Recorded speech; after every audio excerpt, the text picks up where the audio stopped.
Hello and welcome to the Squeaky Bum Time Podcast. I am Laurent Cortines. It is Monday, November 7th. In this episode, we will review match week 16 of the Premier League season, the last week before the World Cup. And we will review the Champions League draw and breaking news. Discuss the potential sale of Liverpool Football Club. Wow. Okay, first, let us go to the scores and let me get my banners up because look, I don't even have all my stuff up. Here I am. Cortine, Squeaky Bum Time. This is for all the kids on the video. First, let us go to the Premier League scores. I'm doing this a little bit less planned and more a little loose just to see how things are going. Okay. In the first game of the day, this was on Saturday. It was a goal fest. The whole thing was nuts. 2-2 Forest versus Brighton. Forest had this game. They were there. And then Ben Mee couldn't clear the ball off the line, and they get the draw. Brentford had the win, and Nottingham Forest get a draw at home at the City Ground, but they need a win. De Zerbi's boys go to Molineux and win 3-2. That's 2 on the spin for De Zerbi. Wolves architects of their own downfall by getting a red card from Semedo, but Brighton were good as usual. City, in a vital performance, win 2-1. Holland scores a penalty that was drawn by De Bruyne. Fulham were good in this game. They probably could have attacked a little bit more, but they were a man up for 60 minutes in this game. In the bonkers game of the day, and as we learned from Chari, this is his new crack. Leeds 4, Bournemouth 3. They did it again, Jesse Marsh. It was crazy. Up and down. Our boy Somerville putting the game-winning goal up on this one. Leicester continue the renaissance. They defeat Everton 2-0. Dominic Calvert-Lewin hurt again. Everton still can't score goals. And then yesterday, when all the big boys played, first, Arsenal 1, Chelsea 0. Chelsea slipping. My boy Potter already getting boo birds. What's wrong with you people at Chelsea? Arsenal are grooved. They are title contenders. We've been saying this for 3 months. They're good. Aston Villa under good evening Unai Emery defeat Aston Villa 3-1. Also exciting. Newcastle spank Southampton in what will be our friend Ralph Hasenhutl's last game. Goodbye, Ralph. And Crystal Palace defeat West Ham at the London Stadium. Zaha gets on the sheet, and then my boy Aloisi has a great post-game game. And then finally, the last game of the day went exactly as you'd expect. Liverpool 2, Tottenham 1. Spurs didn't show up in the first half, really. Well, that's not true. Liverpool scored a goal early, had 2 goals early. Mo Salah with some good finishes. One on a mistake by Dyer, and Harry Kane with a really nice goal for Tottenham. Tottenham could have got a draw out of this, but they didn't. Next, so we're going to go back to the games, but let's go through the Champions League draw because this is the round of 16. This is when we get in double elimination. Very important stuff now. The big news here is, remember, Champions League draw, you may not be drawn in a team from your group or from your country. So the draw goes like this, and these will begin on Valentine's Day after the World Cup. So we've got some time in February. PSG draw Bayern Munich.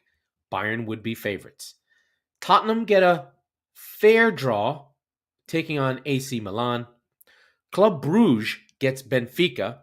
Everyone wanted Club Brugge. They had been great in the group stage, but Benfica then draw the good straw. Dortmund vs Chelsea. I think Chelsea will expect themselves to be favored in that group, but that could be tough. Liverpool, Real Madrid.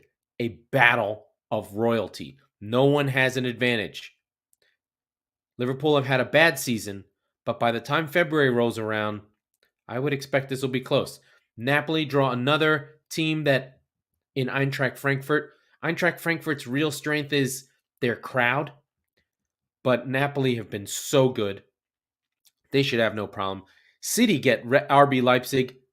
I would say we're happy with this. This is not a difficult team. It'll be tough, and none of at the round of 16, no games are easy. And then Porto and Inter. The world will be focused on two matchups: PSG Bayern and Liverpool Real Madrid.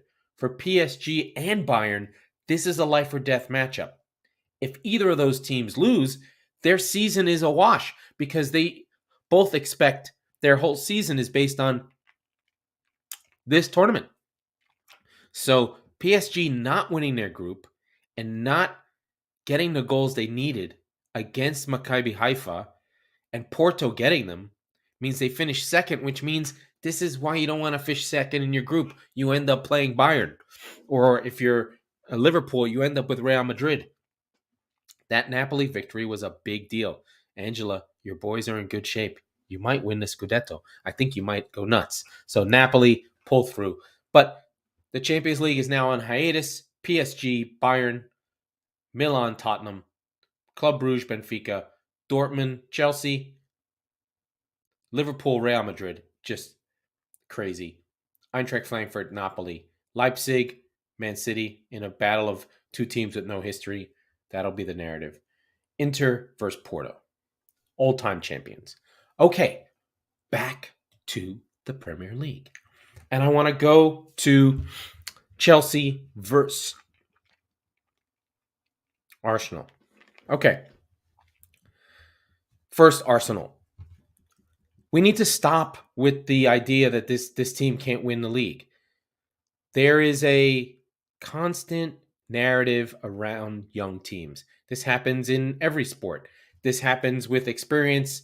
This is always the fact. The fact is, you can't win with kids, as Alan Hansen said in 1992 when Beckham, Gary Neville, Nicky Butt, Giggs, and Scholes were regulars for Man United, and they just said you can't win the league with kids, and it was a mistake because you can win the league with kids, not just kids. Arsenal are kids, but a lot of their 25-year-olds are in year 7. So they are I just looked it up, they are the 5th youngest team in all of Europe. So their average age is 25 years old. I've been talking about this for 2 years. They were a whole full year old younger last year, and they're still getting better. But week in, week out, you can get a consistent performance of what Arsenal are going to do, who's going to be there, who their primary players are going to be. They're going to be solid defensively with Gabriel and Saliba. The fullbacks are strong. They've unleashed Xhaka to avoid some of his fighting. And this was a dominant 1-0 performance, as dominant as you could find. Chelsea didn't have fight. They didn't quite get there. I listened to a guy called Rory Smith, who's a sort of hyperbolic sort of YouTube guy. He's been on the Twitch streams, and he's doing well, and he's quite good. And he is deep into Chelsea, and he's my sort of go-to for what's the feeling of the supporters. And his feeling was just that his team is filled with mercenaries, and they don't have any connection to the club. And the previous regime under Abramovich lit fires under players due to its cutthroat nature. And the way the side is now, they're just not there. They're not doing that. I did also watch the TIFO breakdown of this. It's more tactical, more nerdy, where they go through the tactics board. And they gave the impression that it felt that Arteta really controlled this game by spreading out the midfield of Chelsea and really giving the middle of the pitch to Arsenal because of the way they played, because of Arsenal's smart tactics of splitting players wide and pressing on, and some of the liabilities of Chelsea. The they're just not athletic enough, especially against a younger team. Jorginho Loftus-Cheek cannot compete with Xhaka, Thomas, Odegaard in the midfield and all the youth that with Zinchenko and Ben White both being able to come inside and really flood the midfield a lot, where they were sort of vacating them, trying to keep up with these wide wingers and stuff like that. So just Chelsea just don't look good, and Potter's trying to find the right grouping. Listen, I understand that Chelsea has a lot of injuries. That's fine. They also have a lot of depth. So, Chelsea are licking their wounds. They are winless in their last 4, 2 draws, 2 losses. Doing okay in Europe. They're fine there. I think Potter needs time. I think Chelsea fans are going to have to sort of accept the fact that the Bowley change was a big deal. It's probably mentally affected the players over the long period of the season. There's weirdly, for as much money as they spent, not a lot of game changers in the side.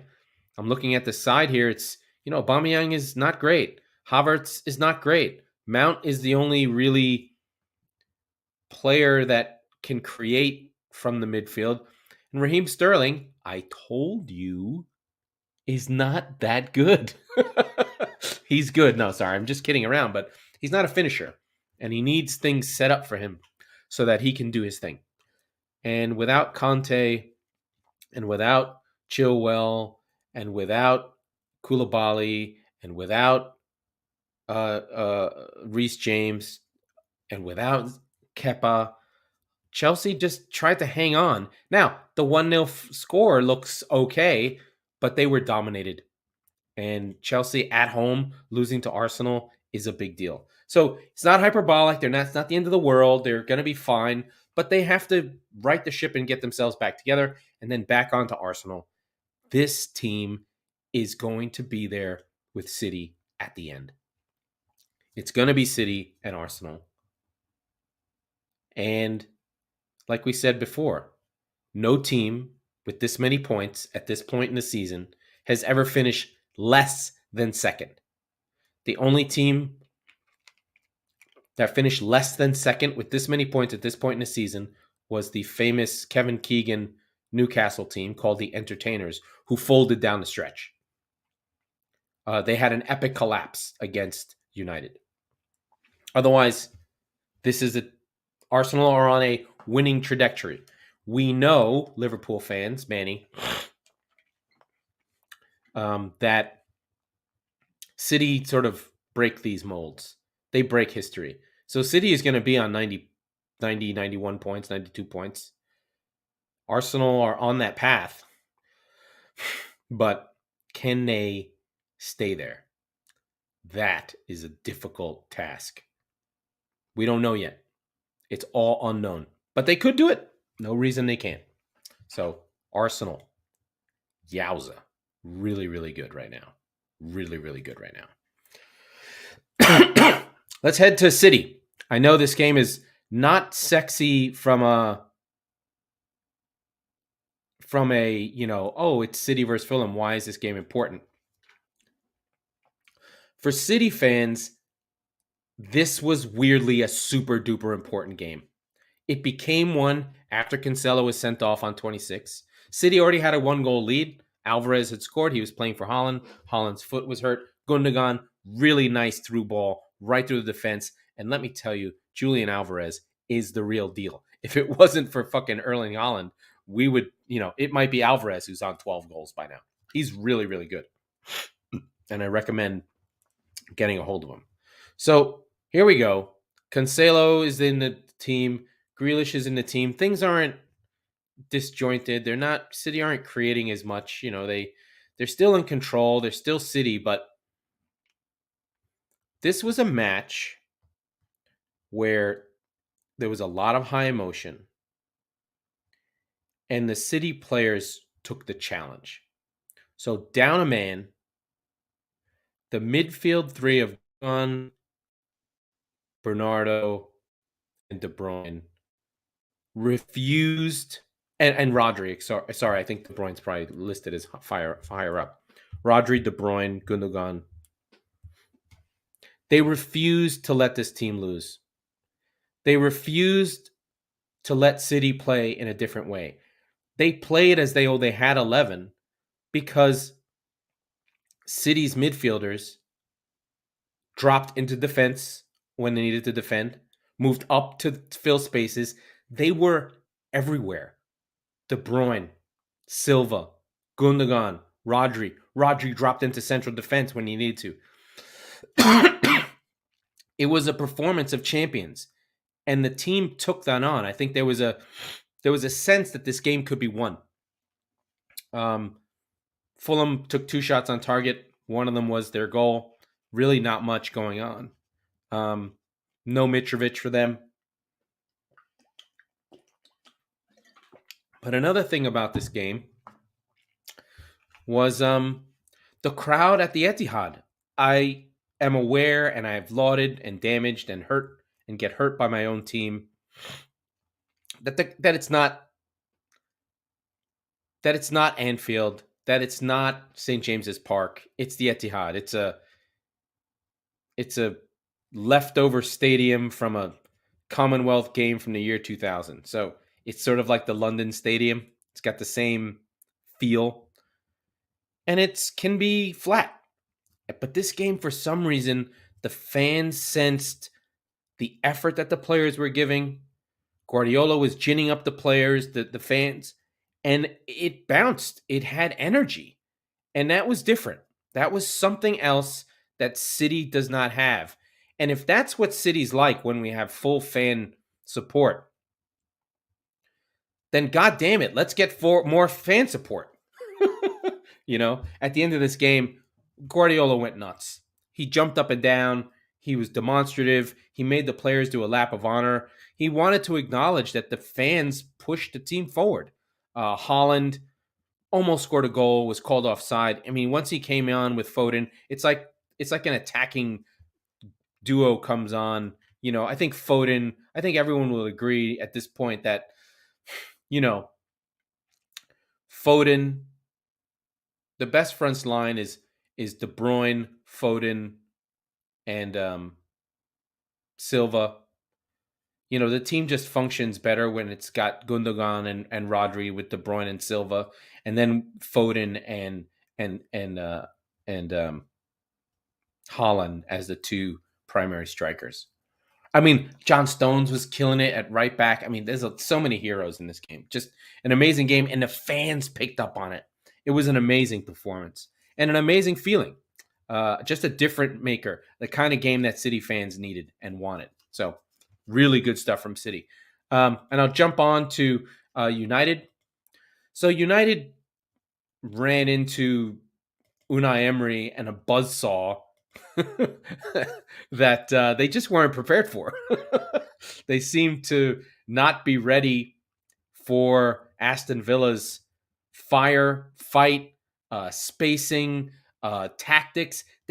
All of a sudden, Villa knew where to go. All of a sudden, the passes were faster. It's like Unai Emery had 3 days on the training ground, and all of a sudden, Villa were transformed.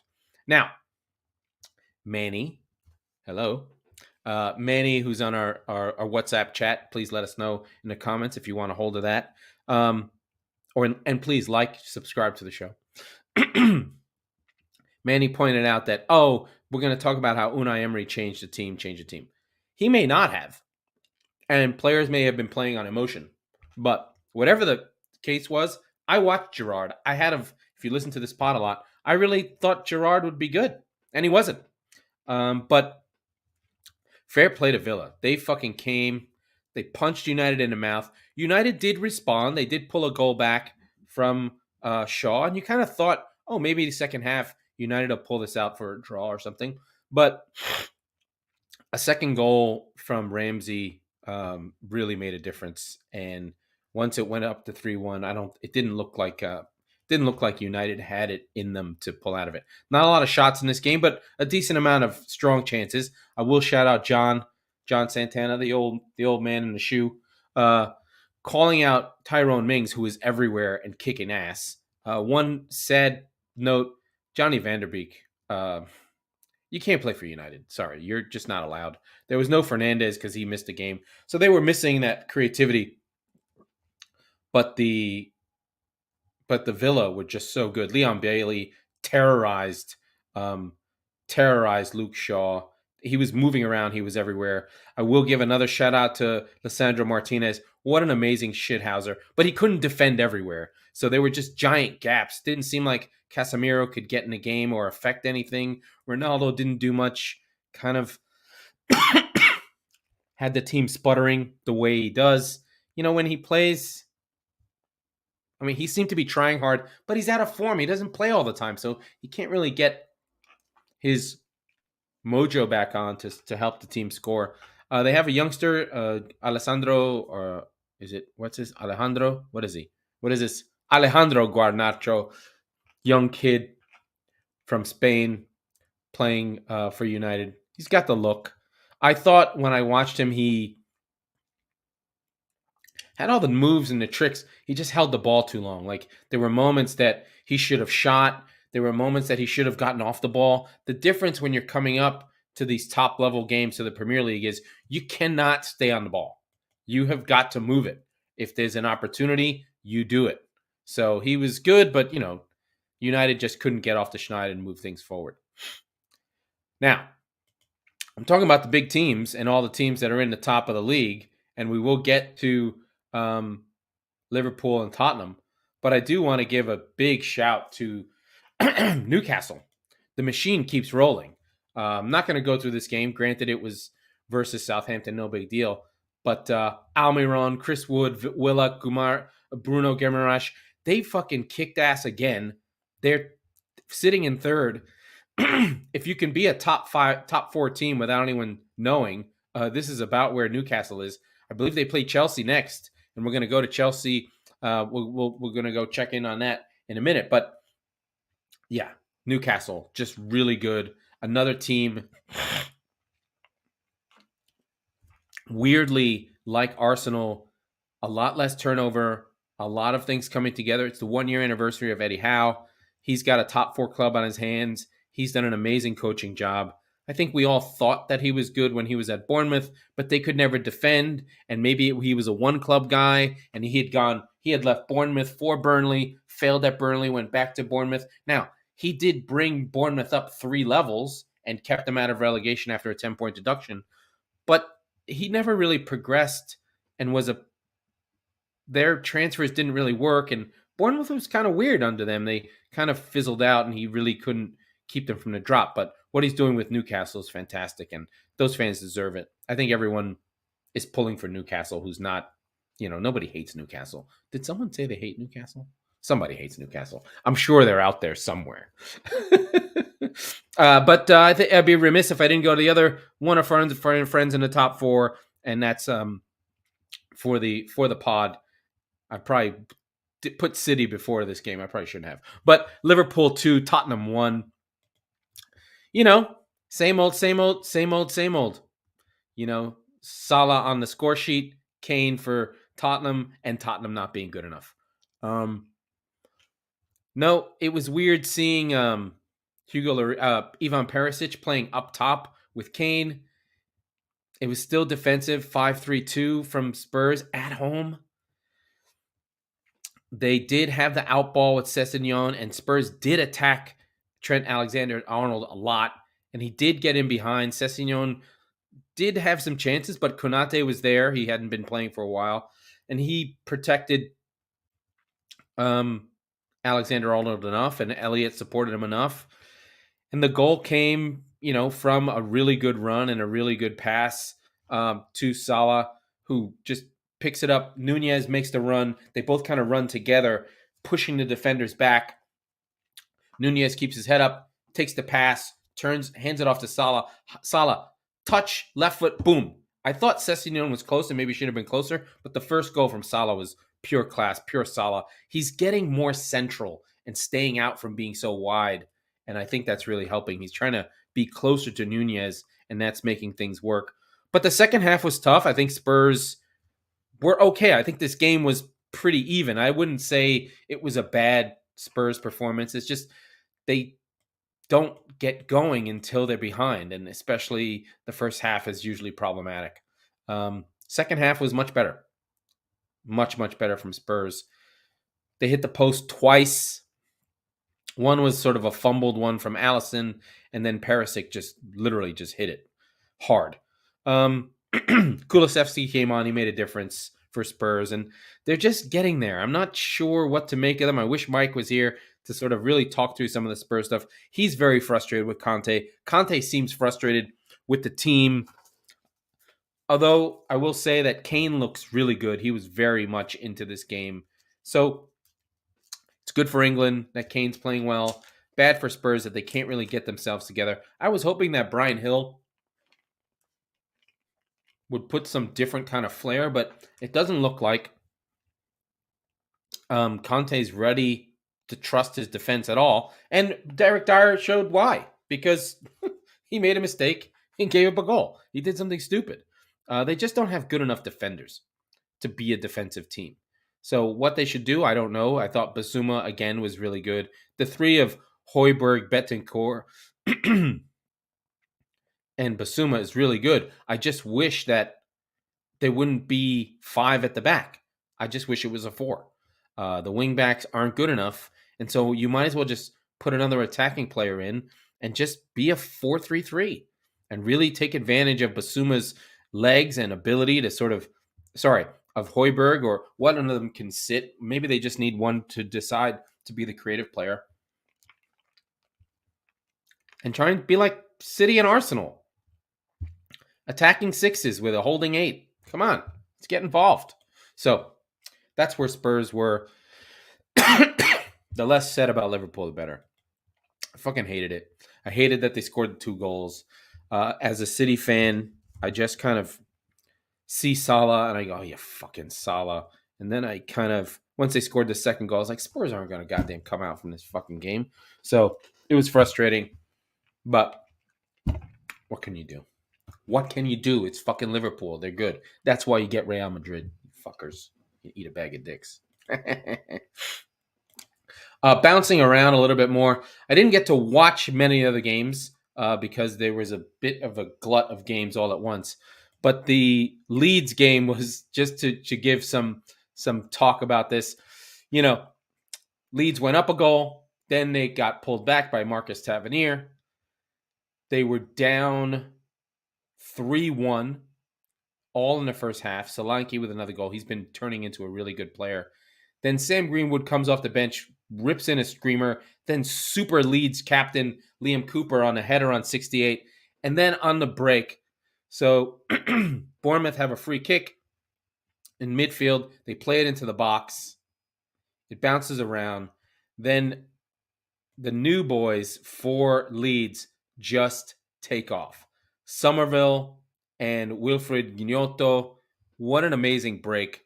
Somerville gets played in by Gnotto. And this pass by Gnotto is, the run and the pass by Gnotto is just fantastic.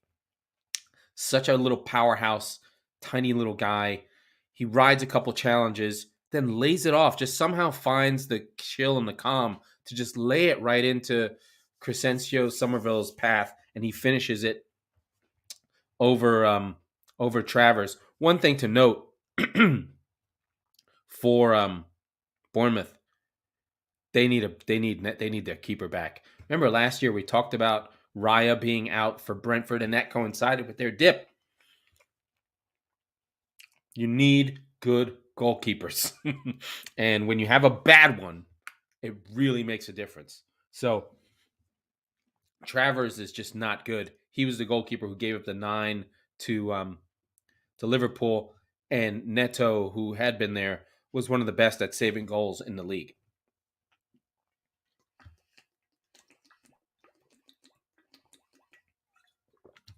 So something to keep in mind when we look around for why teams are failing and who's doing well and why they're doing that, and etc. So keep an eye on those goalkeepers. One place that I do want to go with Leicester is, we talked about their goalkeeper pretty early on. They take a clean sheet against Everton. But it looks like Ward has really turned himself around, because he was really poor, Danny Ward, their keeper. And he was part of the reason that they were shipping goals. And he's somehow, with being for Wales and playing goalkeeper for them, he's a Rexford. He's from Wrexham, so that kind of gives him a little bit of juice. He does play for Wales and has done, but he's now